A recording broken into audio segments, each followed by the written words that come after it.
大哥, our company sales, they are dropping. So how? Hey, you're here. Yeah, we're having a very hard time increasing sales because we're struggling to target a younger audience. I tell you, all these Gen Z and millennials, it's so hard to appeal to them and know what they want. They're getting lazier and lazier, and our current strategy for our grocery store just doesn't cut it anymore. Our sales are stagnant. Aiyo. Guys, you know what's another problem? What?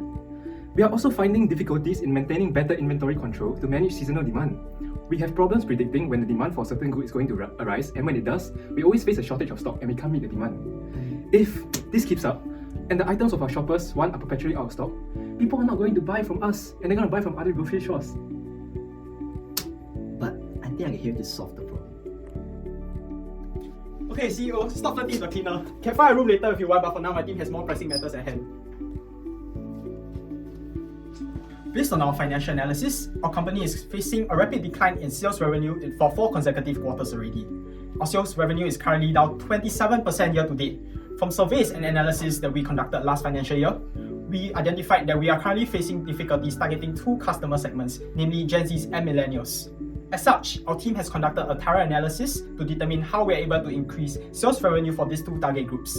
First, we drew on archive data of sales and other related variables from our own stores as well as from our grocery competitors. We assumed that our customer sample is independently and identically distributed.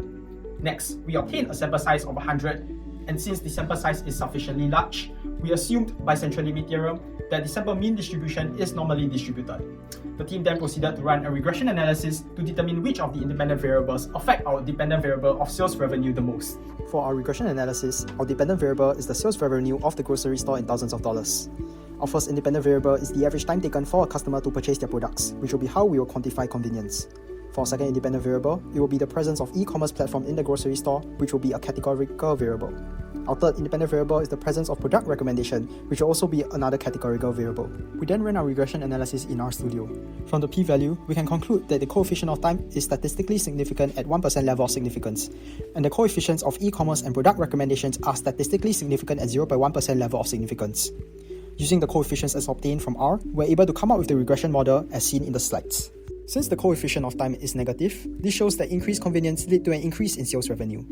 The coefficients of e-commerce and product recommendation are positive, which shows that the use of e-commerce and product recommendation leads to an increase in sales revenue. The coefficient of time is negative 3.5. This means that on average, an increase in 1 minute spent in the store leads to a decrease in sales revenue by $3,500. The same concept can be applied forward to evaluate the coefficients of e-commerce and product recommendation.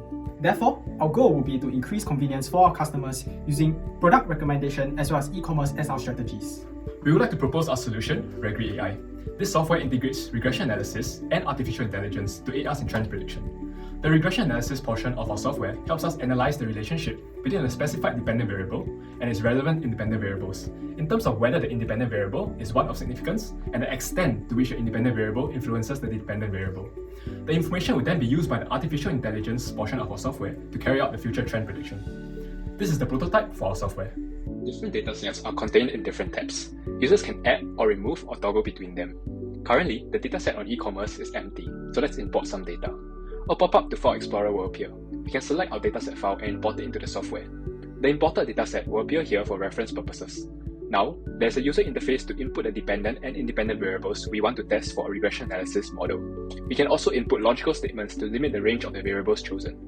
After the variable is selected, we can run the regression analysis model and the AI trend prediction. Subsequently, we can view the results, which will bring us to a dashboard.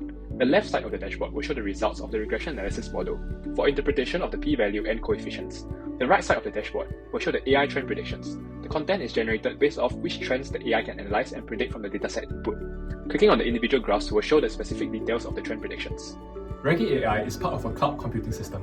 The results for the regression analysis model and the AI trend prediction will then be stored in the cloud computing system. Together in the system are the grocery store's mobile e-commerce application and its logistics and inventory management software. Cloud integration enables real-time synchronization of data between these platforms. Users on the mobile e-commerce application will be able to receive customized recommendations catered to each individual. The logistics and inventory management software will be able to leverage data from Regre-AI for more data-driven decision-making process in terms of demand and supply prediction, inventory management, and overall logistics efficiency. So now, we would like to introduce the feature of customized recommendations tailored to each user's purchase profile.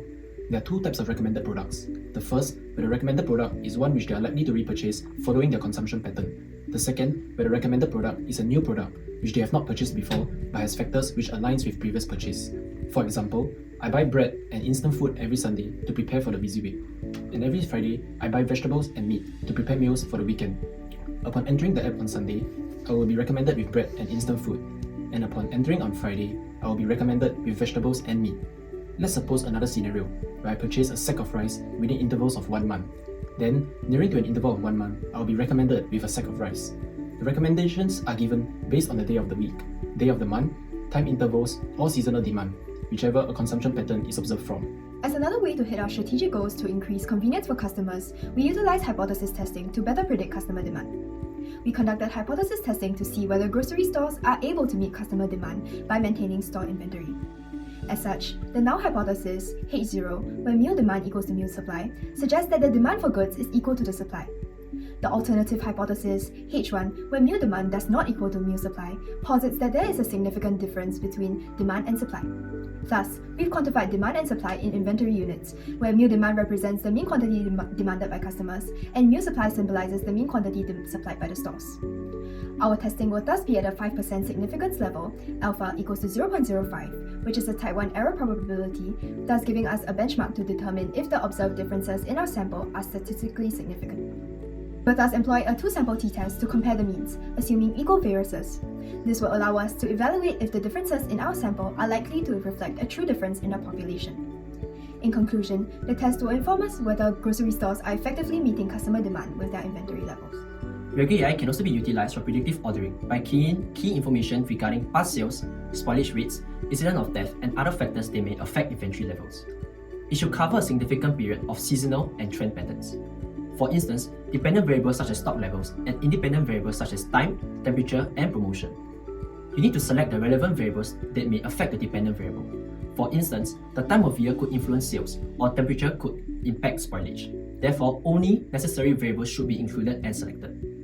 For example, you may find that sales positively correlate with the time of year and negatively correlate with extreme temperatures. Once the model is trained, it can be used for predictive ordering. For example, if you want to predict the sales for the next month, input the relevant independent variables, and the model calculates an expected sales figure based on the estimated coefficient values. If the model forecasts a surge in sales due to the upcoming holiday, the store can increase its stock levels accordingly. By using these predictive ordering recommendations, the grocery store can maintain their ideal stock levels. This means that they have enough inventory to meet customer demand, while minimizing overstock, which can lead to increased costs as well as spoilage.